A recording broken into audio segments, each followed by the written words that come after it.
दोस्तों, आज की कहानी सास बहू के रिश्ते पर आधारित है। तो चलिए चलते हैं कहानी की सफ़र पर। पता नहीं किस जन्म की दुश्मनी निकाल रही है।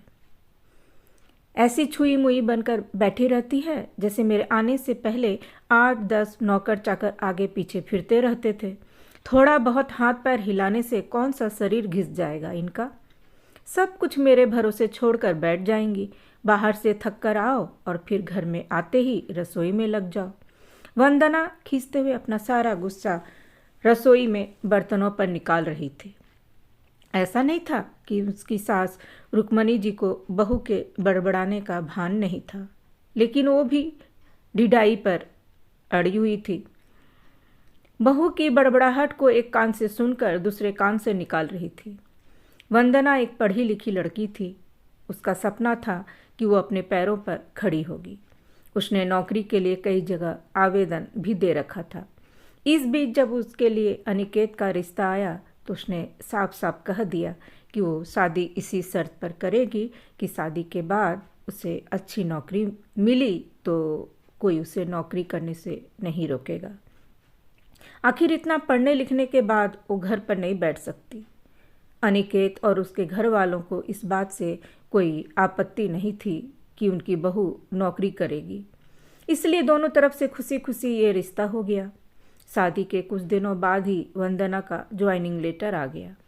जिस दिन वंदना ने अपने ससुराल वालों से कहा था कि वो अब नौकरी करेगी तो उसकी सास रुक्मणी जी ने सारे परिवार के सामने कह दिया था, बहू नौकरी करे इससे मुझे कोई आपत्ति नहीं है। मैं ये भी नहीं कहूँगी कि वो पहले सारे घर का काम करे फिर नौकरी पर जाए, लेकिन मैं भी अब पहले की तरह पूरा घर नहीं संभाल सकती। मुझे सब कुछ मंजूर है, लेकिन मुझसे ये उम्मीद मत रखना कि मैं बहू को रोटियां बनाकर खिलाऊंगी। मुझे पता है कि अगर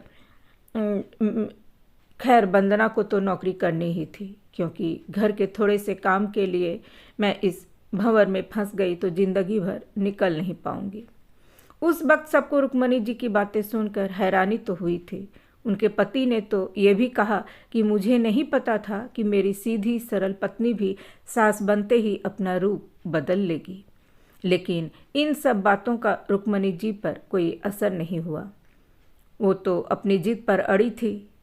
और वंदना अपनी इतनी अच्छी नौकरी तो छोड़ नहीं सकती थी। वहीं उसके पति और ससुर जी ने भी नौकरी की इजाज़त दे दी थी, तो फिर कहाँ रुकने वाली थी। इस समस्या का ये हल निकाला गया कि घर के कामों के लिए एक काम वाली और खाना बनाने के लिए कुक रख ली गई। खाना बनाने वाली सुबह और शाम का खाना बनाकर चली जाती। वंदना का काम था ऑफिस से आकर बस खाना परोसना। यूं ही दिन निकल रहे थे।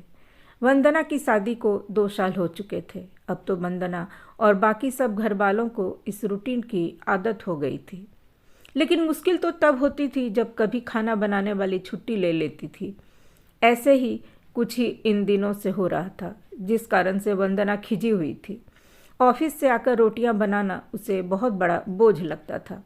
वैसे तो रुक्मणी जी इन दिनों में सब्जियां काट कर बना देती थी, लेकिन बहू के ऑफिस से आने के बाद रसोई में झांकती भी नहीं थी। उस समय वंदना को अपनी बैठी हुई सास बहुत चुभती थी। वो बड़बड़ाती रहती और रोटियां बनाती रहती।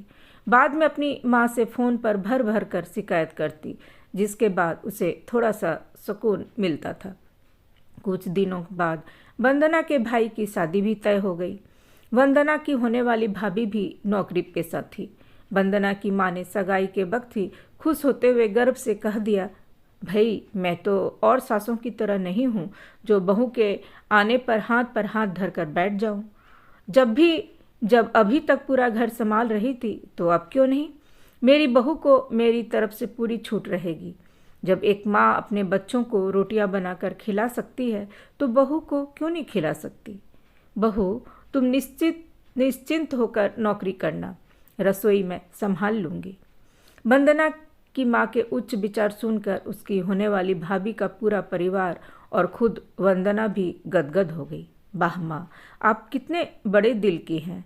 काश मेरी सास भी आपकी तरह होती, लेकिन मेरी किस्मत में ये सुख कहाँ। मेरी सास को तो बस हुक्म चलाना आता है। मुझे गर्व है कि मेरी माँ इतने खुले विचारों की है। अपनी चिड़चिड़ाहट निकालते हुए वंदना बोली। कुछ दिनों में ही वंदना के भाई की शादी हो गई और कुछ दिनों बाद ही वंदना की भाभी ने अपनी नौकरी ज्वाइन कर ली। वंदना की माँ भी अपनी बहू को हथेलियों पर रखती थी। सुबह उसका नाश्ता, टिफ़िन, फिर रात का खाना भी तैयार रखती थी। अपने हाथों से परोस कर सबको खाना खिलाती थी। उनकी बहू भी मम्मी जी करती हुई अपनी पसंद नापसंद बताती रहती थी, जिसे वंदना की माँ बड़े चाव से पूरा करने में लगी रहती थी। खुशी खुशी दिन बीत रहे थे, लेकिन ये प्रक्रिया धीरे धीरे अब उदासीनता में बदल रही थी। वंदना की भाभी को अब कुछ भी न करने की आदत पड़ गई थी। एक दिन जब वंदना फ़ोन पर अपनी माँ से बात कर रही थी तो उसकी माँ बस रो पड़ी। बेटा, मैं इतनी करती हूँ तेरी भाभी के लिए, फिर भी उसे मेरी कद्र नहीं। अरे मेरी दी हुई छूट अब मुझ पर ही भारी पड़ने लगी है। क्या हुआ माँ, आप ऐसे क्यों बोल रही हैं? आप तो भाभी का मुझसे भी ज़्यादा ध्यान रखती हैं। क्या भाभी ने आपसे कुछ कहा है? वंदना बेचैन होते हुए पूछने लगी। कुछ क्या बेटा, अब तो सब कुछ वे मुझे ही कहती है। ऑफिस से आने के बाद एक गिलास पानी के लिए भी मुझे आवाज़ देती है। नाश्ते में थोड़ी देर हो जाए तो मदद करने के बजाय गुस्सा होकर यूं ही बिना खाए चली जाती है। आखिर मेरा भी कुछ आत्मसम्मान है या नहीं? मैं तो उसके लिए बस काम वाली बनकर रह गई हूँ। माँ, ये तो अब बहुत गलत बात है। आप भाई से साफ साफ कह क्यों नहीं देती कि अपनी बीवी की लगाम खींच कर रखे? आप माँ हैं, कोई नौकरानी नहीं। भाभी नौकरी करती है, इसका मतलब ये नहीं कि आप पर हुक्म चलाएगी। गरजते हुए वंदना बोली। किस मुंह से कहूँ बेटा, पहले तो खुद मैंने ही आगे बढ़कर कुल्हाड़ी पर अपना पैर दे मारा, फिर शिकायत किससे करूँ? तेरे पापा ने तो कहा भी था कि बहू को ज़्यादा छूट दोगी तो बाद में पछताओगी, लेकिन मैं ही बड़ाई की भूखी थी जो अपनी बहू को सर पर चढ़ा लिया। एक बात कहूँ बेटा, तू चाहे अपनी सास को कुछ भी कह, लेकिन समधन जी का ये फैसला सही था कि वे बहू को रोटियां बनाकर नहीं खिलाएंगे। एक बार वो सबकी नज़र में बुरी अक्खर सास तो बन गई, लेकिन आगे के लिए कम से कम अपना आत्मसम्मान तो बचा लिया। अब ना तो तू उन्हें कोई ताना दे सकती है और न ही कोई रिश्तेदार।